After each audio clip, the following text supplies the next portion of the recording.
hated art history. They only spent a minute on the African art and a minute and a half on Egyptian art, and the rest was European. And I knew there were other artists, and there were artists of color. All I saw was European artists. They never taught us about black artists. I didn't know if we had them.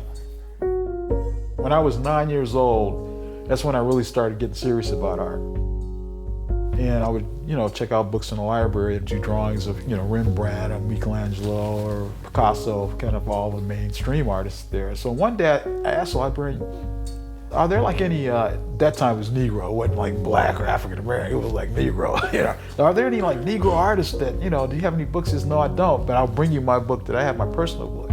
Just come back tomorrow. So I came back and she brought me this nice book and I saw like Romare Bearden and Elizabeth Catlett, Jacob Lawrence and stuff. And then I turned to Charles White and that was it. I mean, it just clicked. I mean, once I saw his work, I knew that this is what I wanted to do for the rest of my life.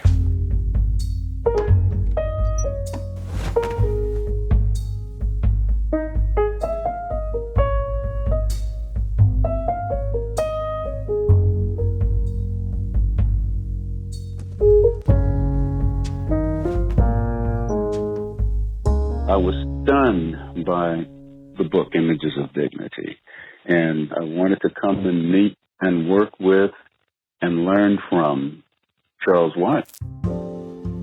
Just to have a teacher that looked like me, that in itself was probably more powerful than anything else. I looked at him as much as I looked at the artwork. And when it came to Otis, and I saw him, I think I asked him, are you Charles White? And he said, yeah. And it was like talking to a movie star. Like, I couldn't believe it. I told people who didn't even know what a Charles White was that I met Charles White. I was shocked to see an African-American teacher in that school. And I think it's because it was just the beginning of having to hire other than white people. Just the beginning. Being a kid from the South, and sort of steeped in all of those traditions, for me it was Mr. White. And to hear another student, someone close to my age, saying, oh, you're talking about Charlie. I was scandalized. But then to actually meet the man, he was as down a human being as anybody I've ever met. He had such a good vibe. He'd walk into the room and invariably he was smiling. He wasn't a big man that I recall. He was maybe, 5'8", 5'9", on a good day. But he had such a pleasant, approachable persona. You were never afraid to go and talk to him. Some professors were very intimidating, but not Charlie. His drawing class was Tuesday and Thursday nights in that upstairs classroom behind the gallery. So I came up there one evening and I just slipped in. I had a little bitty notebook and I just came in and I sat in the back. You've seen pictures of the classrooms at Otis. There was a special kind of easel they had at Otis, these giant easels that had a special paper that they use in life drawing called Otis paper because of the size. You got it at McManus and Morgan. So I just sort of snuck in the class. I sat over in the back and he went through the whole thing, but when the class took a break, he came over to where I was. And this was the first time I actually ever spoke to him. He came over, he just said, you can't see nothing from back there. Took my stool, put it on the front row. He said, come on up here and do some drawing. Afterwards, he came over to see what I was doing.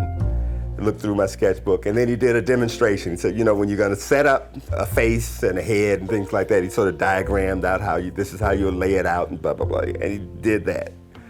And he said, anytime you want to come, just come on. Come on in. You don't have to worry about paying. I tried that once with another teacher who was in that room, a guy named Zaslav. And, how'd that go? And he quickly came over to me and he said, the people in this class paid tuition to be in here, and he busted my chops. It's extremely strong. I like the design of it. I think that the design is very powerful. He always had a way to stroke your ego and then go for the jugular. Maybe that's a bad way to put it. But, he'd go for a way of actually correcting you and telling you what you're doing wrong or what you ought to be doing or what you ought to think about. You're not presenting 2 and 2 equal 4, a solution that simple. You see, you're not making a statement that factual that 2 and 2 equal 4. To the artist, 2 and 2 can equal 3 very easily and be logical. You see?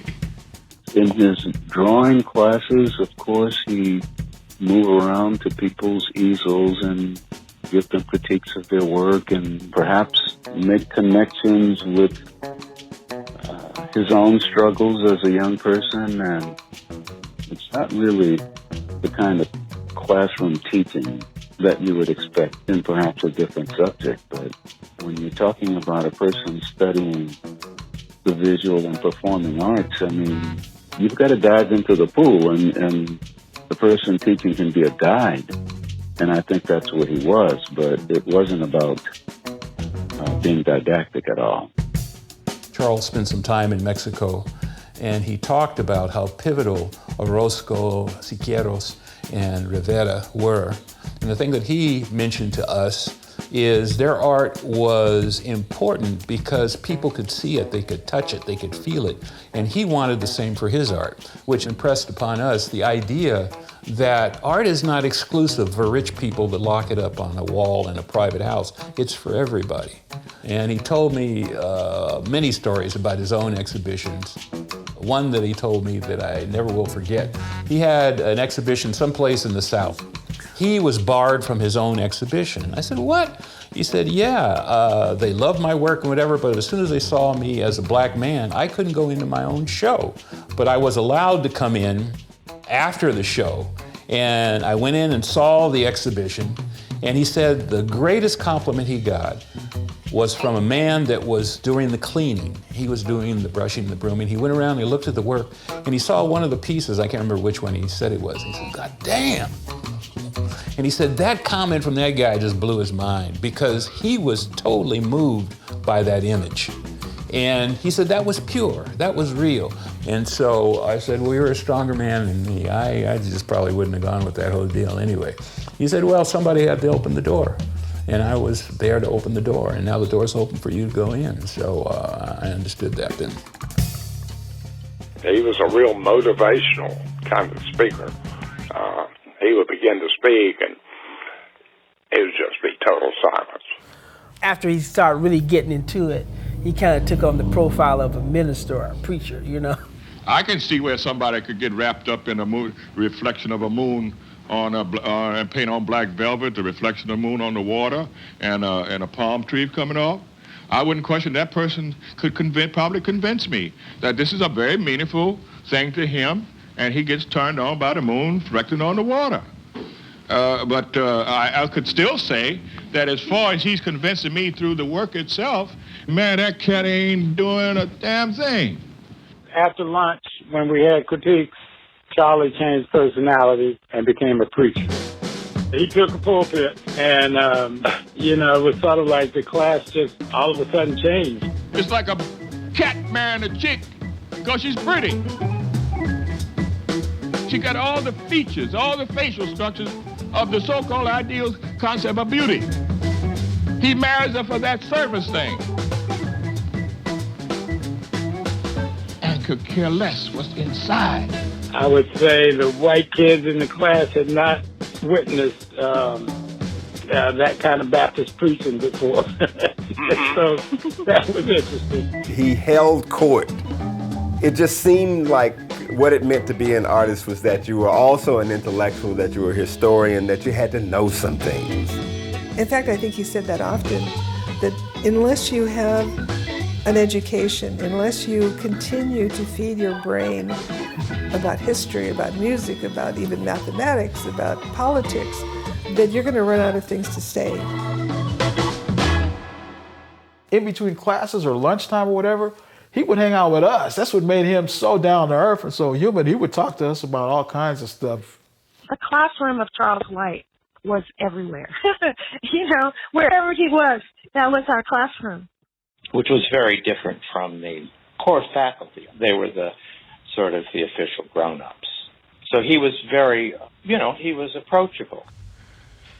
I think sometimes my peers have become a little tired. They've been placed on the defensive, and they think and act on the defensive.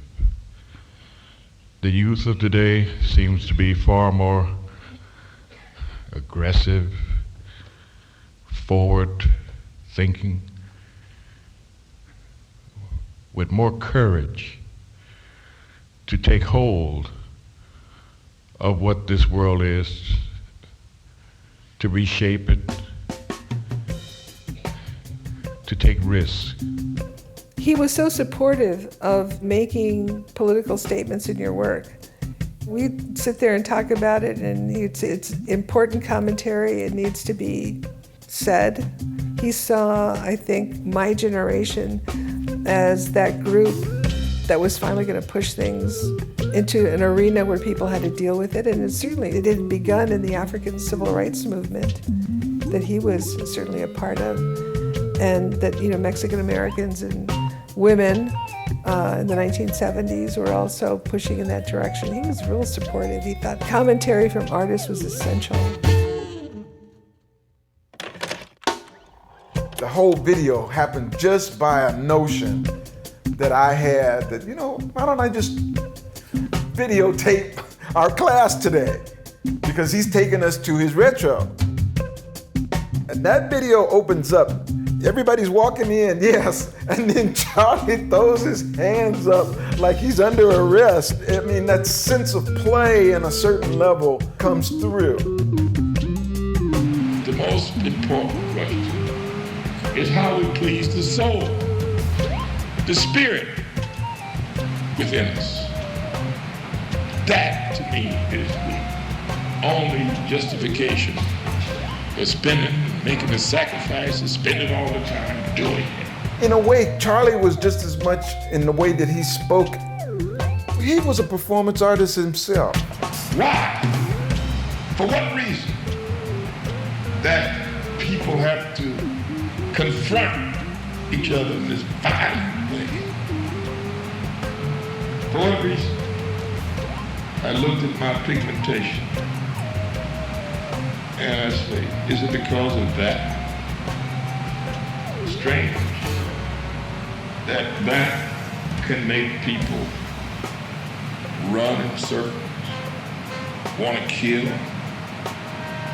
hate, pass on that hate from one generation to another. Pigmentation. When he's talking about skin color and he starts pointing at his hand, I mean, that's an unbelievable moment, metaphorically. I didn't think I could find any other part of that video that said more about him, the man, and his work than that moment. Kitty Kollowitz definitely made an impact on me. And that's one lecture I remember him talking about. And I think it was because it straddled both a technical aspect and a kind of empathy with the unsung heroes of the masses. And again, he didn't talk necessarily about justice and injustice or that kind of stuff, but just by the materials that he brought, you realize that there was a kind of a kinship with certain artists. He would always tell us, pay attention to where the light is coming from. And in his pieces, the light would hit right where it was supposed to in ways that almost gave the things a glow. And that's the thing that, I think we were all trying to accomplish that.